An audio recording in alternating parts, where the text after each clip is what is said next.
Salam əziz izləyicilər, xoş gördük sizləri. Demək, bugün sizinlə MHM MIG sınağından yenə də belə bir sualın izahına baxacağıq. Demək, məsələdə bizə nə deyir? Məsələdə bizə deyir ki, ABC üçbucağı bərabər yanlı üçbucaqdır. Təpə bucağına 100 dərəcə verib.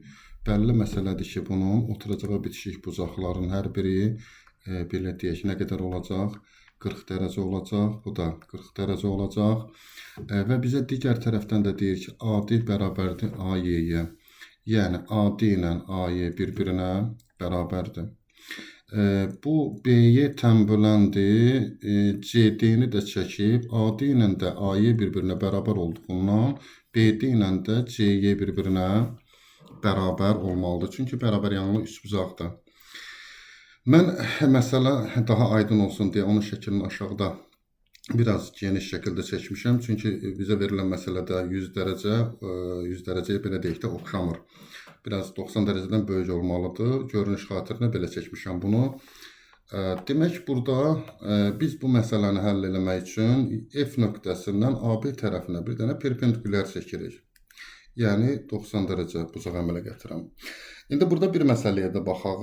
Əgər AY və CD tənbölənlərdirsə, bu nöqtə F nöqtəsi tənbölənlərin kəsişmə nöqtəsi daxilə çəkilmiş çevrənin demək nədir? Mərkəzi olacaq. Daxilə çəkilmiş çevrənin mərkəzidirsə, bizdən soruşduğu FH-dır. FH məsafəsi artıq həmin çevrənin radiusu olur. Yəni, bu məsafə ilə bura bir K nöqtəsi desək, bu məsafə bir-birinə nədir? Bərabər olur. Yəni, daxilə çəkilmiş çevrənin, təkrar deyirəm, nədir? Radiusudur bu. Yəni, biz KF-i tapsaq elə FH-ı tapmış kimi bir şeydir.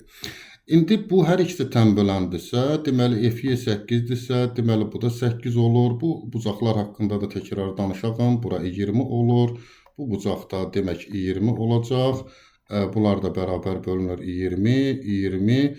Bu üç bucaqdan ADC-dən tapa bilərsiniz ki, bu bucaq olacaq 120 dərəcə. 120 dərəcədirsə bura 60 olur. Demək, bu bucaq deməli 30 dərəcə olacaq. 30 dərəcəli bucaq qarşısındakı katet hipotenuzun yarısına bərabərdir. Yəni, DK 4 olur avtomatik.